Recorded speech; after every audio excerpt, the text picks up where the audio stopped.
บายดีน้องพี่ปีใหม่ขอให้มีโชคใส่หลายกว่าทุกปีอันรอคาหรือเจ็บคายเป็นน้อยเป็นหลายก็ให้หายหนี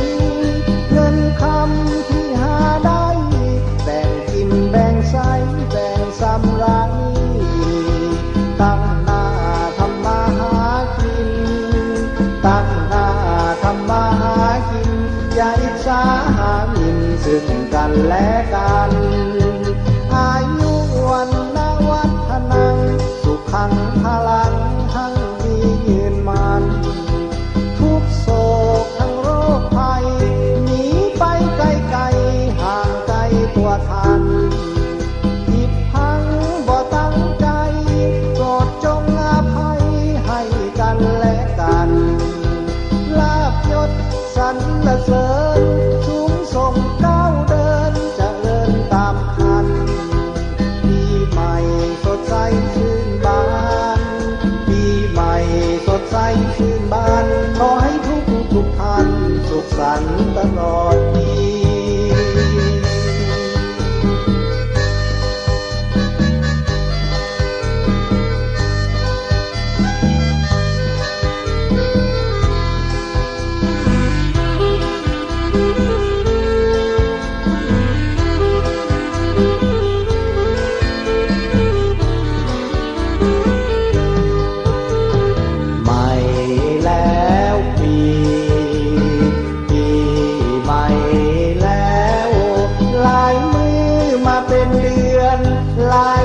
เป็นปีให้สุขขีโชคดีสบายดีน้องพี่ปีใหม่ขอให้มีโชคใส่หลายกว่าทุกปีอันโรคาหรือเจ็บไข้เป็นน้อยเป็นหลายก็ให้หายหนีเงินคำที่หาได้แบ่งกินแบ่งใช้แบ่งสำราญตั้งหน้าทำมาหากินตั้งหน้าทำมาหากินอย่าอิจฉาหาหมิ่นซึ่งกันและกันอายุวันนะวัฒนังสุขังพลังหั่งมียืนมันอันทุกโศกทั้งโรคภัยหนีไปไกลๆและห่างไกลตัวทันผิดพังบ่ตั้งใจโปรดจงอภัยให้กันและกัน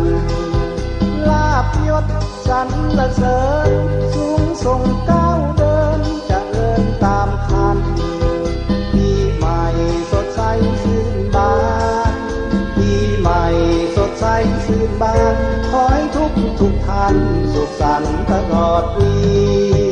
ปีใหม่สดใสชื่นบานปีใหม่สดใสชื่นบานขอให้ทุกท่านสุขสันต์ตลอดปีขอให้ทุกท่านสุขสันต์ตลอดปี